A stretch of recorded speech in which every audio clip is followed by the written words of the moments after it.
पाषाण।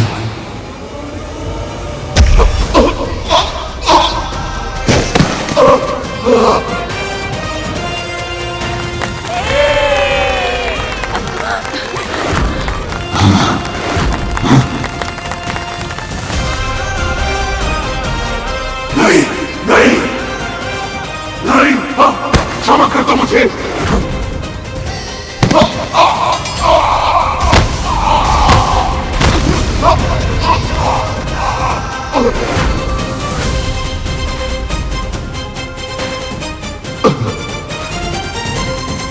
राक्षस का अंत हो गया। हमें मुक्ति मिल गई।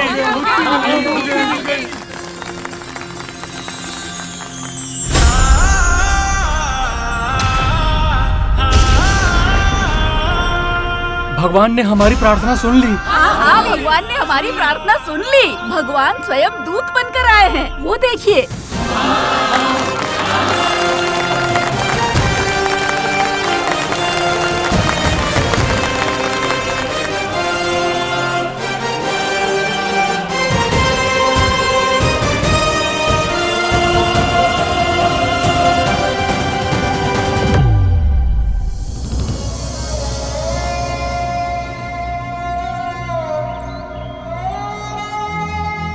कैसे बताऊं कि मैं सोमदत्त जी को बचा नहीं पाया।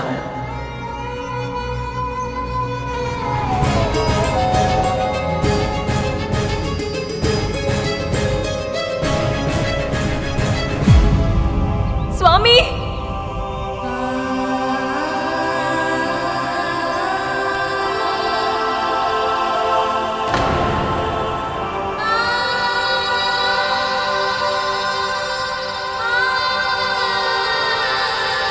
हे प्रभु विष्णु, आपने मेरा वचन व्यर्थ नहीं होने दिया। आपकी असीम कृपा है मुझ पर। इस समय मैं जीवित हूँ तो केवल आपके कारण। यदि मैं आपके किसी काम आ सकूं तो मुझे बहुत प्रसन्नता होगी। एक कार्य है जो केवल आप ही कर सकते हैं सोमदत्त जी। हाँ हाँ। मेरी माँ और विमाता ने जीवित पुत्री का व्रत रखा है। यदि आप उसके लिए मुझे मरुए का आटा देते तो। बस इतनी सी बात। जाओ लेकर आओ जल्दी।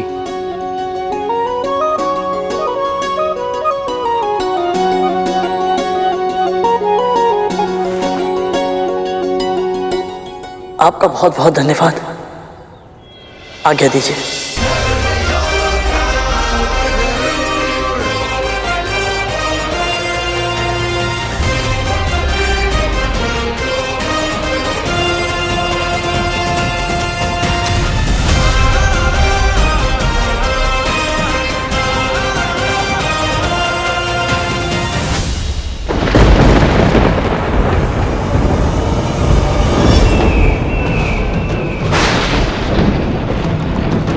इस परछाई को देखकर मुझे पुनः भय का आभास क्यों हो रहा है?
ये तो यमदूत हैं, तो इनका आभास हो रहा था मुझे।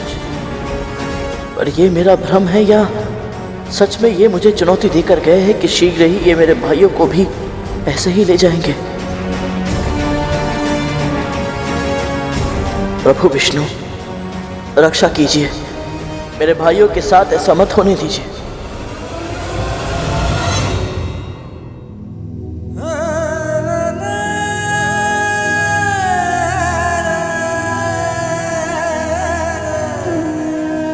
उनका स्वास्थ्य तो बिगड़ता ही जा रहा है भैया। आपको क्या लगता है मां का व्रत सफल होगा? तू कल्पना भी नहीं कर सकता कालिया कि एक बड़े भाई को कितना कष्ट होता है जब उसे अपने छोटे भाई को यह कहना पड़े कि जो तू प्रश्न पूछ रहा है उसके उत्तर नहीं है मेरे पास। यही सत्य है।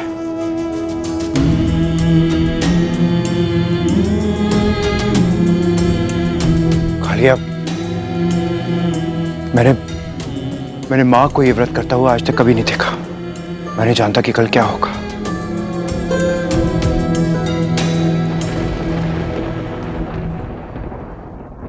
जानते हो भैया, यदि धूमल अभी बोल सकता तो क्या बोलता? यही कि दासी मां भी ये व्रत रख रही है, इसलिए इस व्रत की सफल होने की आशा और भी अधिक है। हम सदैव इन्हें डांटते रहे भैया, किंतु एक बात तो माननी पड़ेगी, तख्तू धूमल ने जब भी कुछ कहा सत्य ही कहा। उठो सब, महाराज अनर्गल प्राप्त सुनने को तरस गया हूं मैं। वचन देता हूं तुम सबको, मैं सबको वचन देता हूं कि आज के बाद मैं किसी को नहीं सताऊंगा, किसी को तंग नहीं करूंगा। एक बार आके खोलो। आपका ये वचन मैं भी निभाऊंगा भैया, सबका साथ हमेशा निभाऊंगा। बस शीघ्र ही तुम सब स्वस्थ हो जाओ मेरे भाइयों, शीघ्र ही स्वस्थ हो जाओ।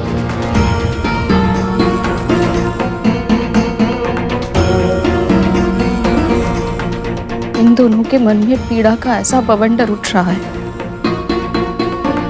तो कदरू दीदी किस दशा में होंगी?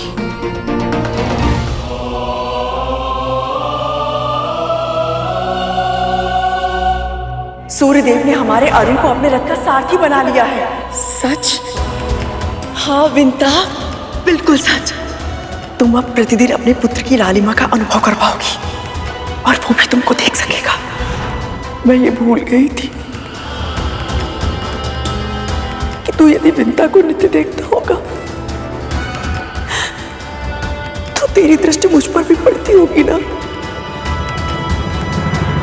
विंता ने कभी दोष नहीं दिया मुझे अरुण, किंतु तेरे मन में मेरे लिए कितना आक्रोश होगा।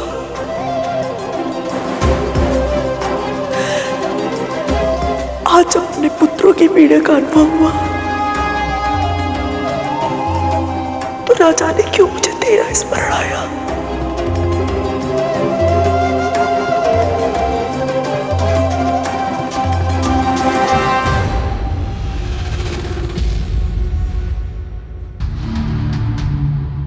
कद्रू जैसे भावुक और उसे देखकर मेरी शंका और भी बढ़ गई है।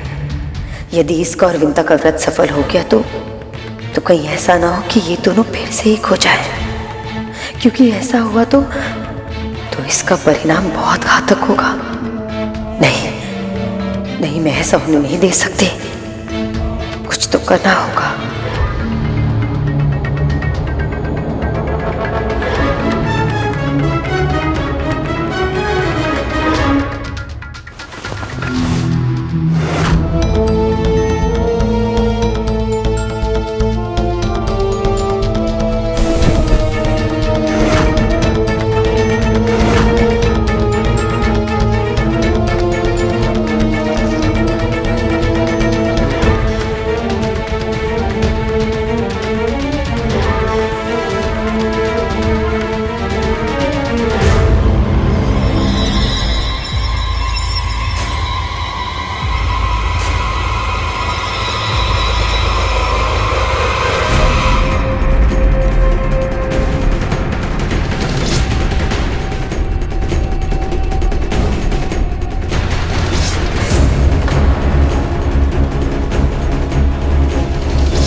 धुआं कहां से आ रहा है?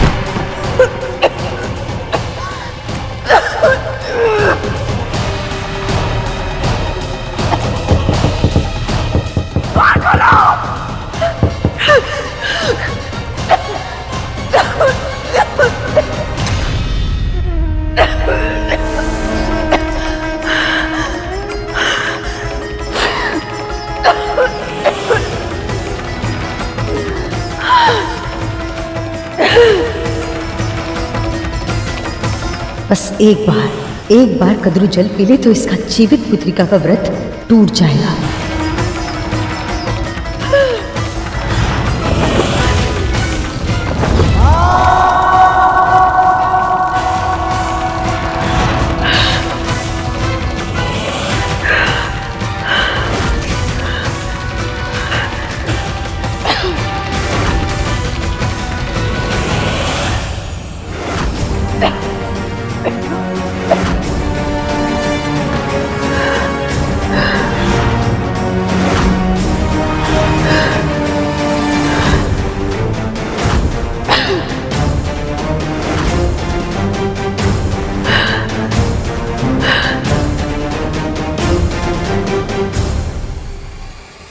अब टूटेगा कद्रू का ये व्रत।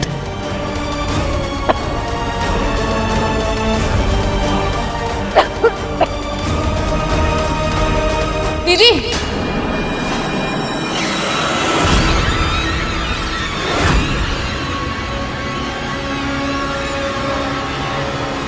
ये क्या कर रही हैं आप?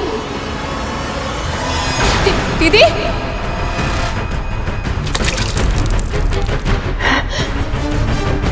दीदी,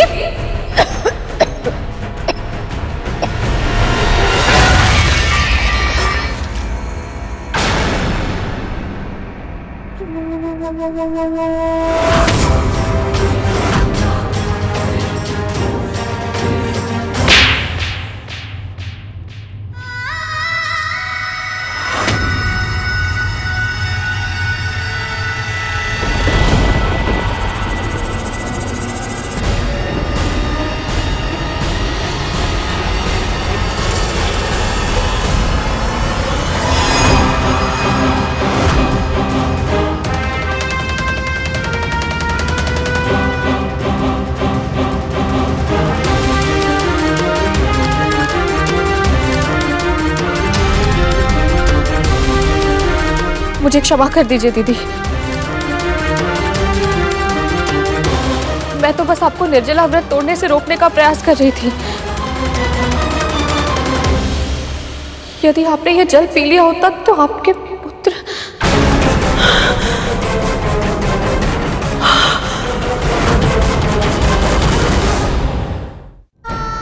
निर्जला व्रत, जीवित पुत्र का व्रत, मेरे पुत्र।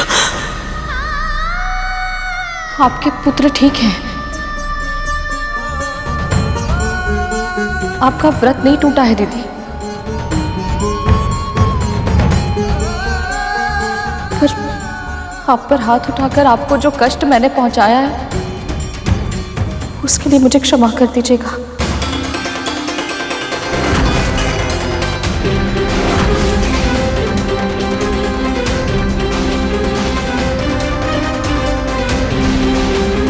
दासी माँ, इतना दुस्साहस!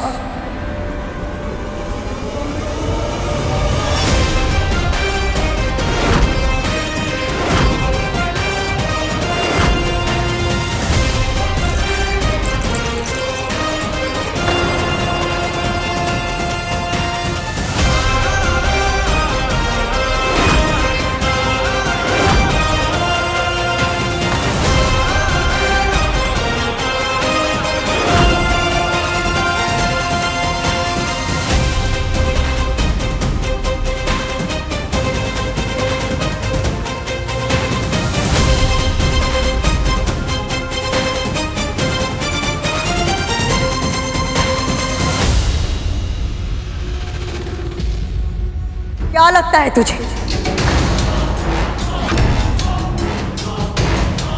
तेरे घूरने से ये दोनों शांत हो जाएंगे? भय से दुपक कर छुप जाएंगे, वो भी तब जब तेरी माँ ने एक दासी की मर्यादा को भंग किया है। अपनी स्वामिनी को, इनकी माँ को थप्पड़ मारा है इसने। बस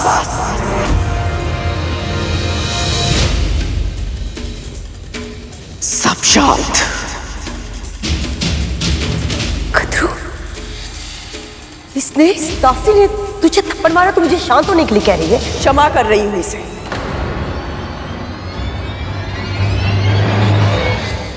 इसने मेरा व्रत टूटने से बचाया है।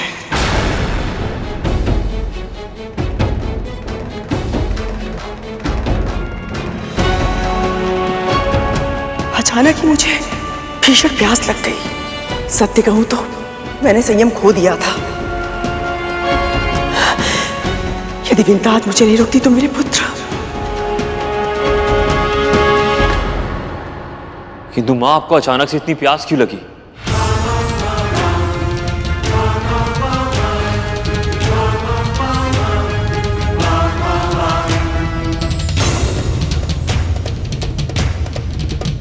इतना शीघ्र कहां चला गया?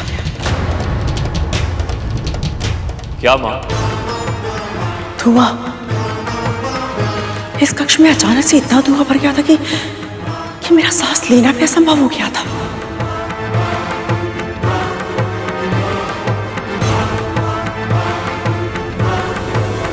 और उस धुएं के कारण मुझे तीव्र खांसी हुई। खास खास के मेरा गला सूख गया और एक पल के लिए ऐसा लगा कि मेरे प्राण निकल जाएंगे। तभी मुझे जल दिखाई दिया और एक क्षण के लिए भूल गई मैं कि मेरा व्रत है। पर कक्ष में इतना धुआं हुआ कैसे मां?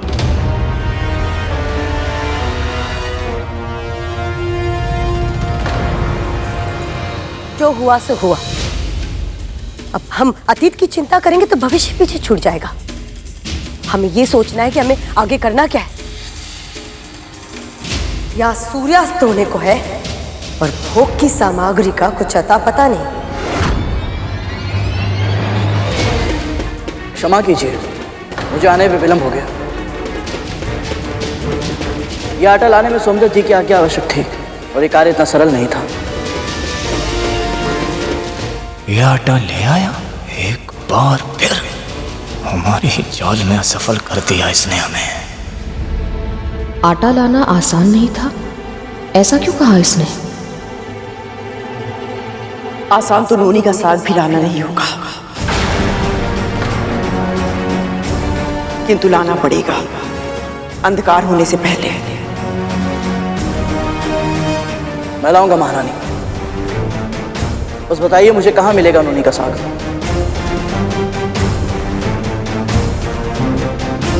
उसे लेने के लिए तुझे महर्षि अगस्त्य के आश्रम जाना होगा।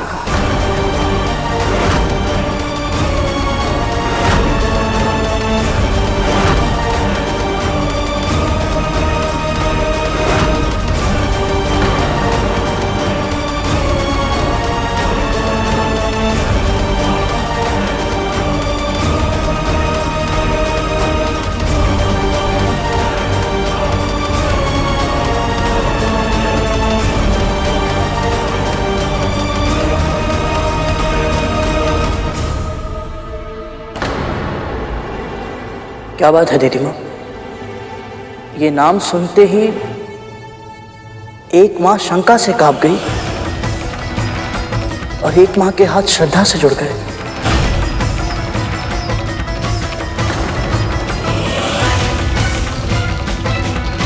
कौन है महर्षि अगस्त्य?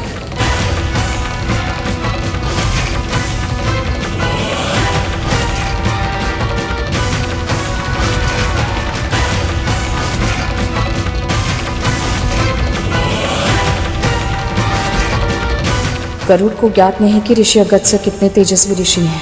यदि उन्होंने इसकी परीक्षा लेनी चाहिए तो ये बहुत बड़ी मुसीबत में फंस सकता है।